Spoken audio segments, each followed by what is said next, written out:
Welcome to our channel. Today we'll show you a 2005 fantasy film titled The Chronicles of Narnia, The Lion, the Witch, and the Wardrobe. This movie depicts the story of four children named Peter, Susan, Edmund, and Lucy who were evacuated to the countryside from London during the World War II bombings. They're sent to stay with a professor until it's safe to return home. One day, while playing hide-and-seek, Lucy finds a wardrobe in an otherwise empty room. She of course thinks it would be a great hiding spot, so she goes inside, only to find the hidden world of Narnia. Spoilers ahead, watch out and take care. Set in 1940 during the Blitz, the Pevensey children, Peter, Susan, Edmund, and Lucy, were evacuated from their home in Finchley, London, after German bombers almost destroyed their house. Mrs. Pevensey lovingly pins identification tags on each one and exhorts the older ones to take care of the younger ones. The children are sent by train into the English countryside, where they're picked up at a station by Mrs. Macready. Mrs. Macready then takes them to the country home of Diggory Kirk, a professor. Professor Diggory Kirk lives in a vast estate dominated by a large house containing a wealth of historical artifacts from classical times in the Middle Ages. Macready informs them that the professor is unaccustomed to having children in his house, and on that account, or perhaps because the house is so like a museum, the children are subject to some rather strict rules. The chief rule, other than no touching of the historical artifacts, is do not disturb the professor. One rainy day when they were playing hide-and-seek, Lucy discovered an 8-foot-tall wardrobe and through it entered a world called Narnia. She spent several hours in the home of the faun, Mr. Tumnus, who explained that the White Witch cursed Narnia, and it had been winter for a century. In accordance with her orders, if a human is ever encountered, a Narnian must bring them to her. However, Tumnus liked Lucy and regretted his plan, so he sent her out of the wardrobe. When she returned, hardly any time had passed in the normal world during her stay. She made the other children check the wardrobe, but the portal was gone.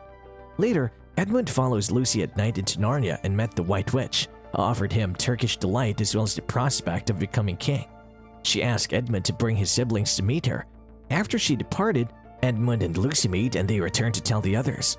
Edmund did not confirm Narnia's existence to Peter and Susan, saying he was merely playing with Lucy, causing distress in Lucy, who ran out and bumped into Professor Kirk. The professor has a private talk with Peter and Susan. He did not understand why the others did not believe Lucy's story and presented to them the use of logic, which Susan is very fond of in the situation. When they're given 3 choices for an explanation of Lucy's behavior: insanity, dishonesty, and sincerity. The others know she's neither mad nor dishonest, so logically, she must be telling the truth. On another day, while hiding from the housekeeper, Mrs. Macready, in the wardrobe after they broke a window, the 4 siblings stepped into Narnia.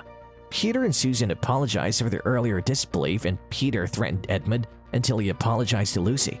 The siblings then go to Mr. Tumnus' home, where they discover that Mr. Tumnus had been taken by the witch's secret police led by Captain Mogrim.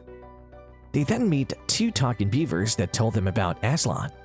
According to them, Aslan was on the move to take the control of Narnia from the White Witch. The 4 siblings had to help Aslan and his followers. It had been prophesied that when 2 sons of Adam and 2 daughters of Eve sat in the 4 thrones, the witch's reign would come to an end. Edmund sneaked off and visited the witch alone. When he arrived at her castle, she was angry that he did not bring her his brothers and sisters. Then the White Witch sent a pack of wolves led by Mogrim to hunt down the other children and the beavers, who barely escaped with the aid of a fox. Meanwhile, Edmund was chained in the witch's dungeon, where he met Mr. Tumnus in an adjacent cell. The witch came down and demanded that Edmund tell her where his family was because her police couldn't find them. Edmund told her some information but hesitated when Tumnus looked at him warningly. He also tried to tell the witch that Edmund didn't know anything but was injured in Ginnabrek. The witch saw that Tumnus was hindering the information, so she had him released and brought it over to her. After she told Mr. Tumnus that it was Edmund's fault that she knew about his involvement, Mr. Tumnus was dragged upstairs and turned into stone, as Edmund saw with horror when he was brought up. While Peter, Lucy, Susan, and the beavers were traveling to the stone table, they saw what they believed to be the White Witch in her sleigh chasing after them, so they ran and hid. Fortunately, it was Father Christmas. He gave Lucy a bottle of the juice of the fireflowers and a dagger, Susan a bow and arrow and a magical horn, and Peter a sword and shield. Father Christmas informed them that winter would soon be over. Unfortunately, this meant that the rivers were thawing, and the arrival of Mogrim and several other wolves made the passage even more perilous. But with their weapons, the group managed to safely cross the river, leaving the witch with no real way to reach them by sleigh.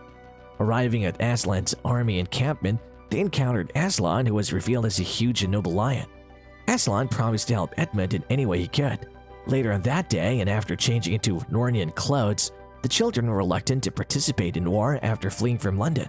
However, they had to save Edmund and Mr. Tumnus. Peter joined Aslan's army. A little later, two wolves ambushed Lucy and Susan while they were frolicking by the river. Susan was able to blow her horn to call for help, and then she and Lucy climbed a tree. When Peter intervened, Mogrim attacked him and Peter killed him with a sword. Some of Aslan's troops followed the other wolf back to the witch's camp and rescued Edmund.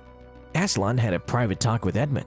When he was done, Aslan told the other children to forget Edmund's previous actions and they reconciled. The White Witch then arrived and claimed that Edmund was her property based on the deep magic of Narnia. It said that traitors belonged to her as lawful prey and that she must kill them at the stone table. Aslan negotiated with the White Witch, who agreed to leave Edmund alone. In return, Aslan sacrificed himself and surrendered to the witch. As Susan and Lucy watched in hiding, Aslan was humiliated and stabbed to death. However, he was resurrected because there's a magic deeper still the witch doesn't know. Aslan took Susan and Lucy to the witch's house where he freed the prisoners of the White Witch, forming an army for battle. Meanwhile, Edmund persuaded Peter to join the battle with the witch's host. At first quite successful, Peter's army soon began to lose the fight, and Edmund was badly injured when he has managed to destroy the White Witch's staff, her most effective weapon. She was doing battle with Peter when Aslan arrived with reinforcements. She took advantage of this distraction and disarmed him.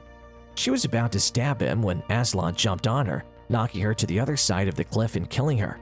He then returned to Peter and told him that it is finished. Susan used her bow to kill Ginarbrick, who attempted to finish Edmund off before there was a chance to save him.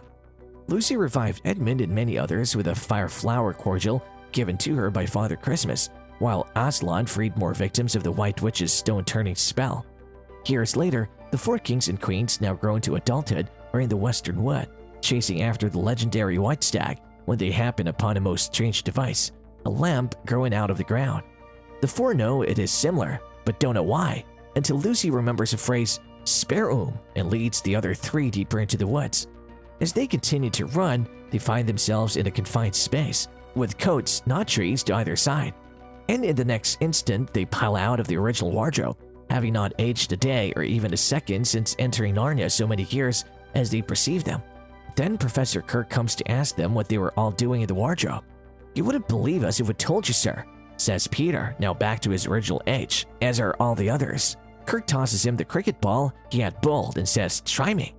As the credits roll, Lucy tries one more time to re-enter Narnia through the wardrobe, and Kirk informs her that she will not likely be able to re-enter that way, because you see, I've already tried.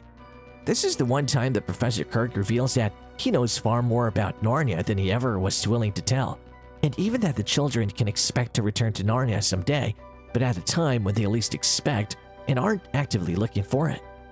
As he leads Lucy out of the spare room, Aslan gives one last roar through the open wardrobe, which then turns dark forever. And that is all about this video. Don't forget to give it a thumbs up and subscribe to our channel, and hit the bell icon to stay up to date with such interesting movie recap videos.